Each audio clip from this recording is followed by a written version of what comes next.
Welcome back. We want to encourage people to participate in our democracy and vote, right? The United States has some of the lowest turnout in the so-called civilized world, just over 55%. As for millennials, just over 49%. Then why in the world is the state of Florida trying to ban early voting on college campuses, forcing college kids to go off campus to cast their ballots? The League of Women Voters is suing. Is it politics? Fear younger voters are more likely to vote for one particular party? Joining us for more are Frank Alcock, political science professor at New College, Mikhail Sandstrom of the Sarasota Republican Party, and Alex Anaki, a young Sarasota Democrat. And Frank, let me start with you. It was the administration of the governor, Rick Scott, that banned voting on college campuses for early voting a couple of years ago.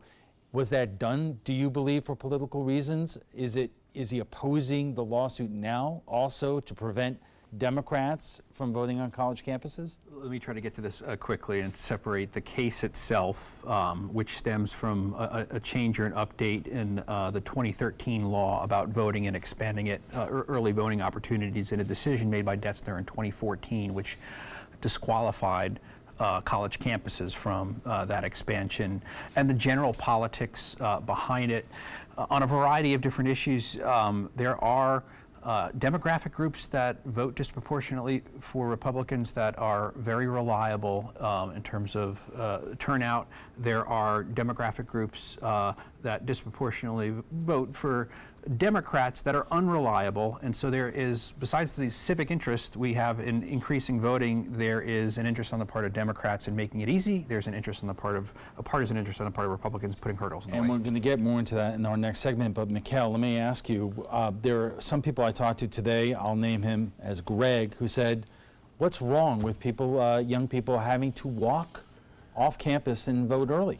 I think, personally, I believe that early voting on campuses should occur. However, the lawsuit seems to be timely to perhaps undermine the governor's Senate runs. But having said that, I believe that as long as they have the same standards from regular early polling and it doesn't become a hostile environment on college campuses, I think it's actually a good idea. And let me ask you real quick, you're getting out of high school. How many of your classmates do you think are going to vote in the fall elections? I don't think not a lot of classmates will, and probably the reason is they're registered to vote in Sarasota County and they don't know how to transfer their registration somewhere else. Okay, we are just getting warmed up on our conversation on voting on college campuses. So why is Florida trying to ban early voting on college campuses? Joining us for more are Frank Alcock, political science professor at New College, Mikhail Sandstrom of the Sarasota Republican Party, and Alex Anaki, a young Sarasota Democrat. So Frank, what is interesting to you about this court case? The language of the law itself it says that you can have this voting government-owned buildings that are community centers. So a student union on a public university, it's government-owned and it's a community center. So Detzner's decision is a bit strange. So there's a legal challenge to that, but the course of action or the cause of action is interesting. League of Women Voters had said this violates their federal constitutional rights and they want it tried in a federal court.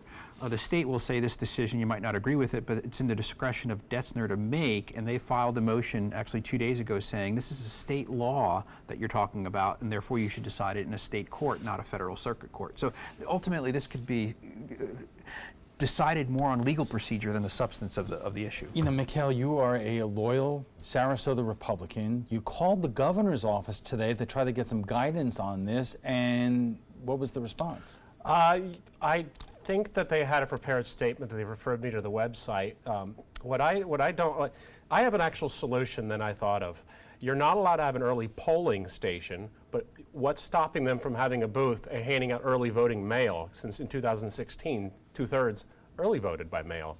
So that's a quick fix of getting between the cracks right there. But ultimately, I think the governor should just go ahead and allow student unions to have early voting. Even though that could adversely affect his race for Senate? I think if millennials, there's a generational thing. Millennials and young people want to vote, and if it's a lot easier for the students, I think it's just on a moral level that you should do it. We have an interesting graphic that I want to put up on the screen in terms of millennial and Gen X voting turnout in the 2016 election, and turnout among millennials and Gen X was actually up, but look at it, a little over 40 49% for millennials, 62% for Gen X, 68.7% for boomers, and look at that, the greatest generation, over 70% of voters turning out. You know, Alex, you are a newbie voter, you are a millennial. Why do you think that so many of your young people your age are reluctant to go out and vote?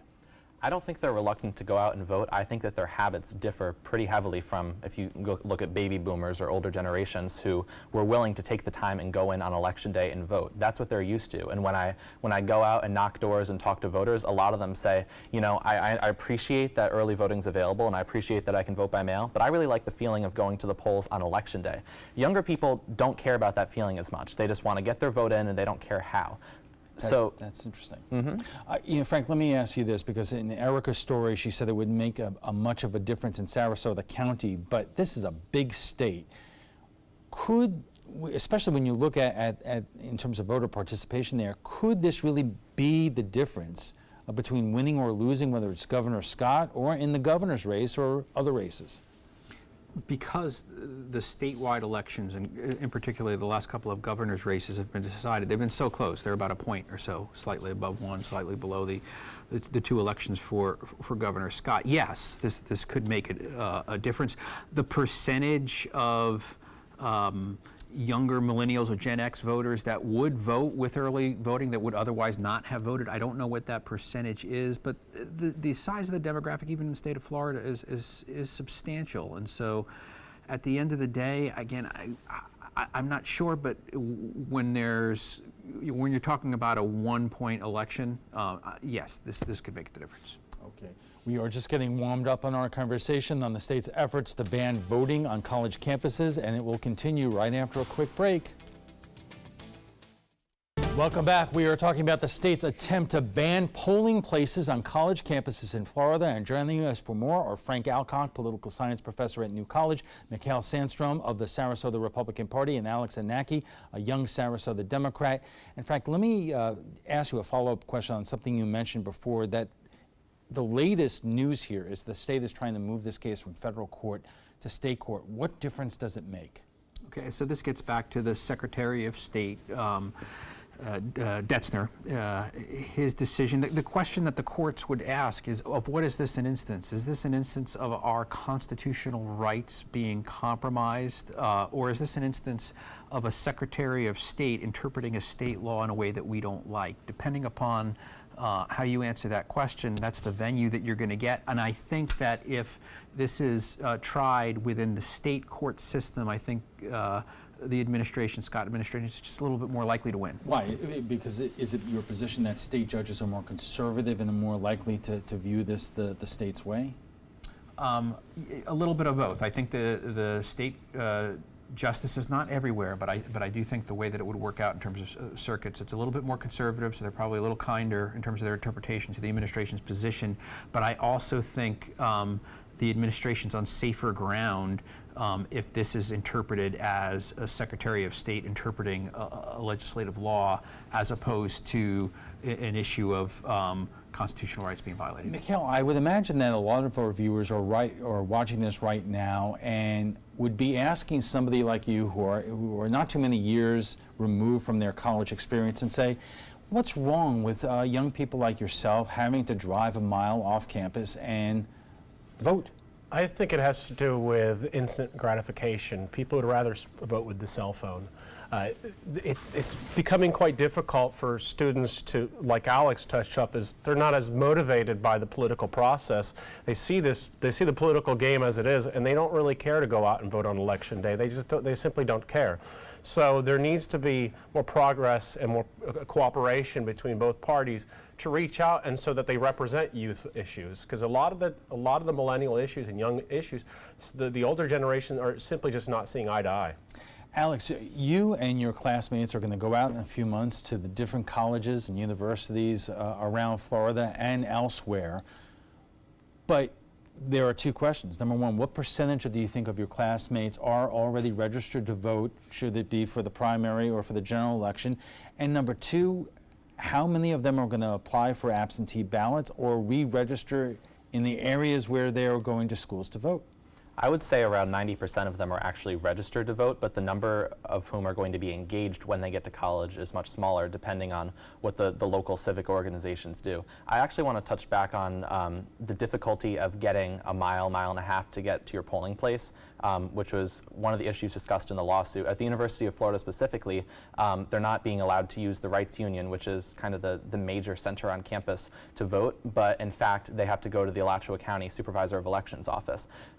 They can't get there by public transportation, and a lot of college students simply cannot afford a vehicle or don't have it with them when they go off to college. So for them to have this kind of obstacle where the Supervisor of Elections office isn't accessible by public transportation and they can't vote on campus where it makes the most sense for them to be engaged, I think that's a serious effort by the Scott administration to lower voter turnout, probably because Governor Scott thinks that his Senate race coming up in November is going to be close, and like his gubernatorial races, and just doesn't want to risk young people coming out to the polls and showing their disapproval for the Trump agenda. I wanted to say, when I went to the University of Central Florida, if you walk from one end of the campus to the other end, it's a long way, probably a mile and a half, probably 2 miles. So I suppose it's different depending on what city you're in. But ultimately, if it's easier for students to vote, I don't think it's going to be against Rick Scott. I don't think it's going to affect that. I think more or less he's upset that the lawsuit was presented now rather than if they had an issue with it, they should have done it 4 years ago. Really? Because, Frank, I have seen these tactics in other states. I believe North Carolina, there is a case there in the last election that they closed polling places on college campuses, and it was a big deal because it was perceived as a deliberate attempt by the then Republican governor of North Carolina to make it more difficult for kids to vote on college campuses. As I said at the outset, I think, is this political? I think it's always political. There is a civic issue there that we have in terms of increasing participation, but you put a lot of the particulars aside, generally speaking, Democrats have an interest in making voting easier, generally speaking, and the Republican Party has a partisan interest in putting hurdles in the way. Alex, how engaged do you think your classmates are right now, given we live in extraordinary times where the electorate in the country is basically more polarized than any time in your young life or even in my life, in that I see it. Are people paying attention, and is it motivating them to actually do something and vote?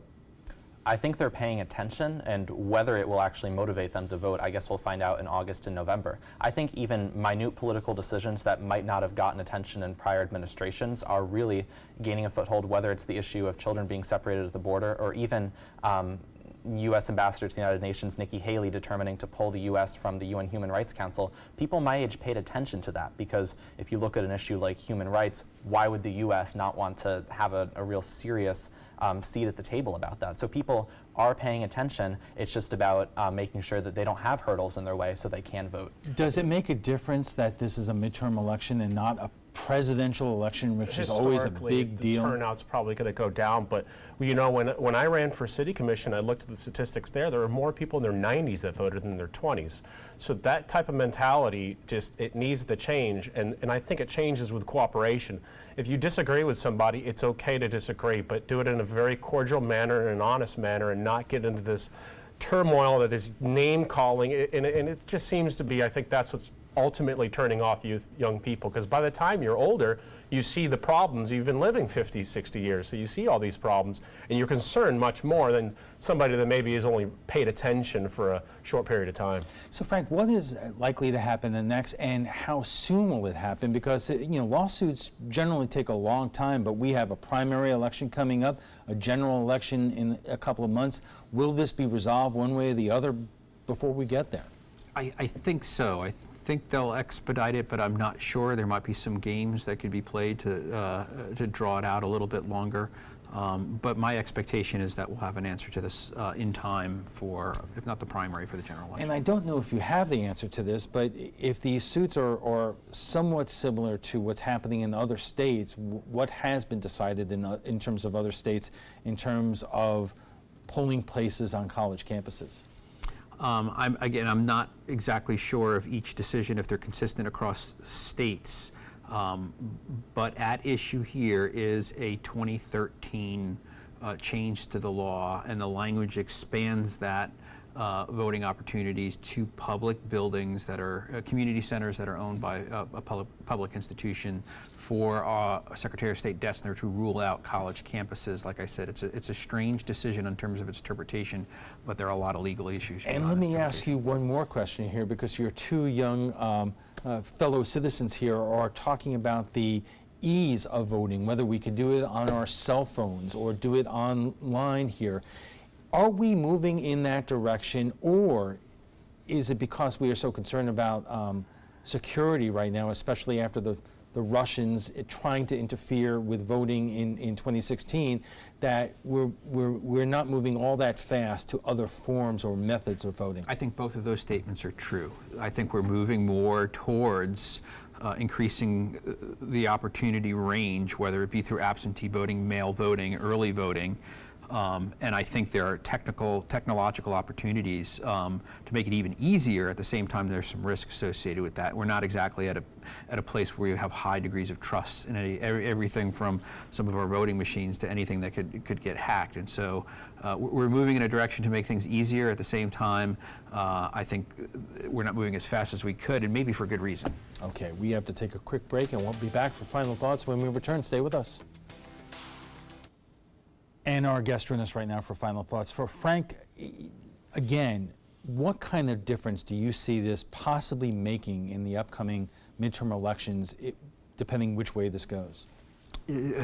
Just flipping through the numbers in my mind, I don't think this is going to be the difference maker, but you never know given how close our elections are. And it is part of a broader struggle that we've been having in this state and a number of other states around the country with respect to, in one side pushing to making voting easier, another side trying to put some hurdles in the way. I would just love to get to a place where we just had broader participation.